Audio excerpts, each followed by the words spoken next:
First এরকম একটা আধুনিক অ্যাথলেটিক ট্র্যাক হয়েছে। এর আগে আমাদের ত্রিপুরাতে এই ধরনের উন্নত মানের ট্র্যাক হয়নি।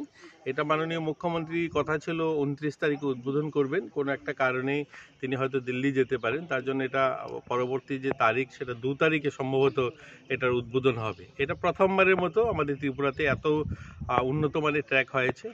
তো আমরা চাই ত্রিপুরার উন্নত পরিষেবা দেওয়া আমাদের যুবদেরকে। খেলাধুলায় আমরা অনেকখানি এগিয়েছি, এই 1-2 বছরে কিন্তু আমরা অনেকখানি এগিয়েছি। যোগাতে বা জিমন্যাস্টে বা অ্যাথলেটিকে আমরা বিভিন্ন ক্ষেত্রেই অনেকগুলো মেডেল আমাদের রাজ্যের ছেলেমেয়েরা বিভিন্ন টুর্নামেন্টে যখন আন্তঃরাষ্ট্রীয় স্তরে বা আমাদের রাষ্ট্রীয় স্তরে যখন পার্টিসিপেট করে তারা এনেছে। তো আমরা চাইছি যে এই ধরনের ওদেরকে যে ইনফ্রাস্ট্রাকচার সেগুলো গড়ে তোলা, ফুটবল সিনথেটিক গ্রাউন্ড বা অ্যাথলেটিক ট্র্যাক বা এদের জন্য ভালো ইনডোর হল, এগুলো পরিকল্পনার মধ্যে রয়েছে।